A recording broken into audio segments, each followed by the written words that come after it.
Bonjour et bienvenue aux Assises européennes de la transition énergétique pour cette 18e édition sur le thème « Le champ des possibles pour les territoires ».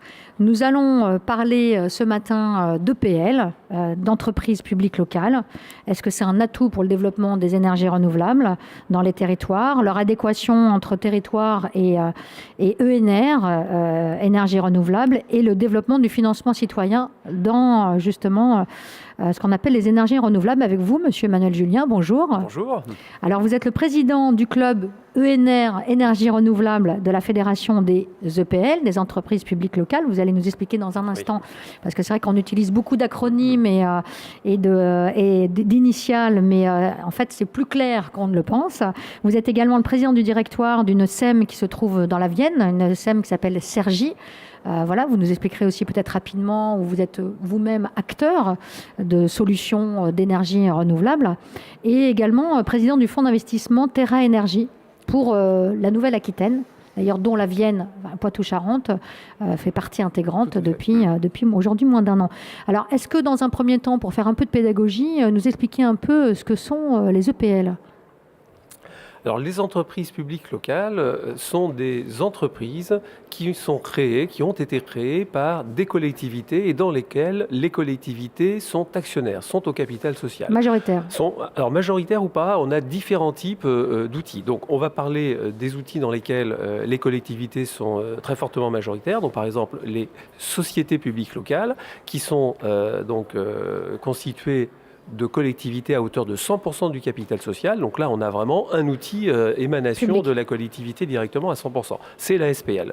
Le deuxième outil dont disposent les collectivités, qui sont toujours des entreprises publiques locales, ce sont les sociétés d'économie mixte, où là, le capital social détenu par la collectivité doit être compris entre 51 et 85%. C'est la deuxième gamme de notre outil. Et puis enfin, le troisième type d'outil, ce sont les SEM à opération, les SEMOP, où là, le capital social détenu par les collectivités peut descendre en dessous de la majorité et descendre à 34%, mais en étant quand même dans une gouvernance de la collectivité, puisque le président de la SEMOP est représenté par la collectivité. Donc voilà les trois types d'outils dont disposent les collectivités pour constituer une entreprise publique locale, dont la gouvernance est vraiment assurée par l'émanation des collectivités locales. Alors, ce qu'on disait en propos liminaire, en quoi les EPL, quel que soit le type d'EPL que vous venez de détailler, participent au développement de la production des énergies renouvelables? De quelle façon ? Alors là, on va zoomer plutôt sur les sociétés d'économie mixte, donc les SEM, dans lesquelles les collectivités ont, comme on l'a dit, entre 51 et 85% du capital social.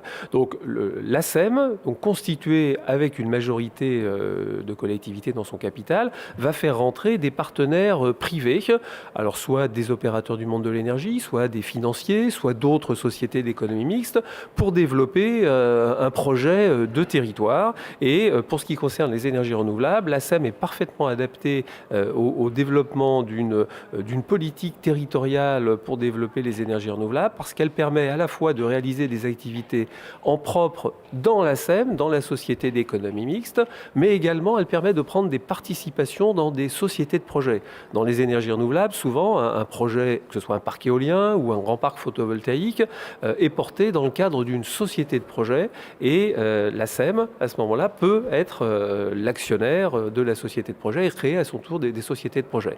Donc l'outil SEM est parfaitement adapté pour développer une politique territoriale d'énergie renouvelable sur un territoire donné, qui peut être donc une communauté de communes ou un département, pour avoir une échelle territoriale où on peut mettre plusieurs types d'énergie renouvelable en son sein. Est-ce que ça veut dire aussi qu'il y a moins de frilosité ou une ouverture sur l'expérimentation qui est plus importante ou une notion du risque, de prise de risque est plus importante quand on est dans le public à travers une SEM qu'à travers uniquement un projet qui serait 100% privé ? Alors, la grande différence entre la structure qui serait 100% privée et la structure publique, c'est que la structure publique répond à une politique territoriale et à un engagement d'élus en matière de transition énergétique, en se disant plutôt que de décider on veut faire des énergies renouvelables et de laisser faire des entreprises privées qui font ça très bien par ailleurs, les SEM permettent aux collectivités locales de mettre en place un outil dans lequel elles ont la main, qu'elles gouvernent et dans lesquelles elles donnent des orientations de développement. Et donc, on est quand même dans une entreprise en tant que telle, donc on est avec une logique d'entrepreneuriat, une logique d'innovation, une logique de résultats, puisque créer une SEM, c'est aussi avoir des résultats, une SEM équilibrée. Donc, l'objectif, c'est vraiment que les collectivités puissent disposer d'un outil souple, d'entreprises qui permet d'assurer un développement sur le territoire, comme le font les entreprises privées. Est-ce qu'on peut ajouter aussi une vision un peu plus pérenne, un peu plus à moyen et long terme, pas forcément ? Alors, vous avez raison, effectivement, le fait d'avoir une société d'économie mixte, ça permet à la collectivité de travailler sur un programme, une planification, des perspectives de moyen terme et de long terme, et de raisonner sur une longue durée. Donc, on a une dimension qui est beaucoup plus longue, qui peut être apportée par la société d'économie mixte. Et alors, on voit apparaître justement...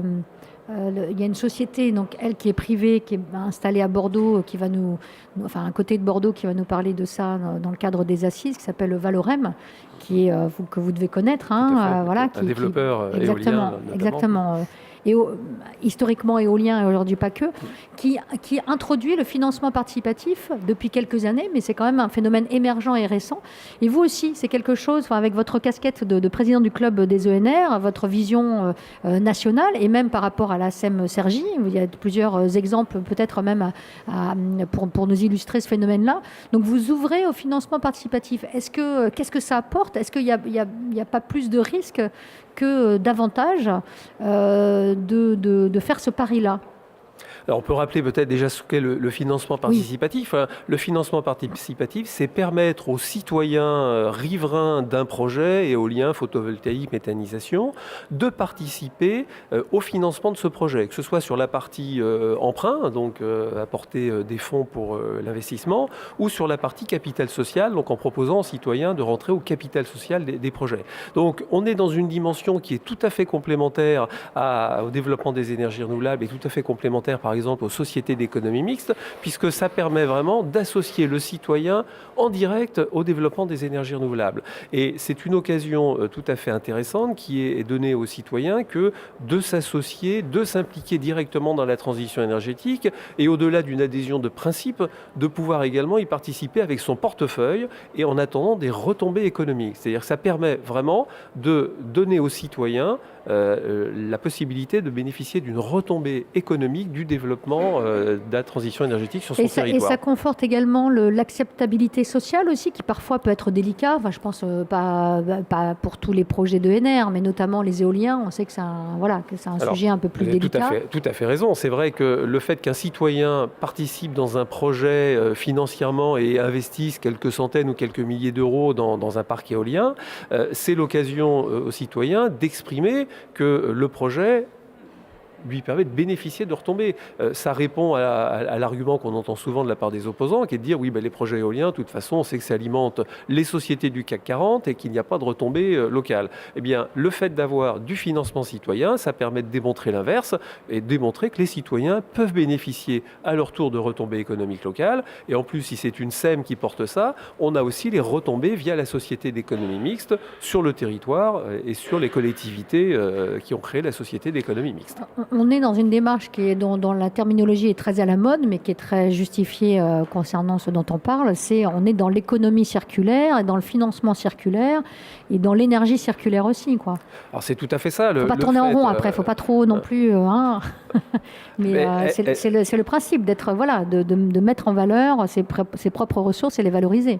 C'est vraiment de l'économie circulaire, c'est-à-dire que dans la SEM que je préside, la Cergy, tous les investissements que nous réalisons permettent maintenant d'arriver à des résultats. Donc chaque année, on dégage un résultat positif de l'activité.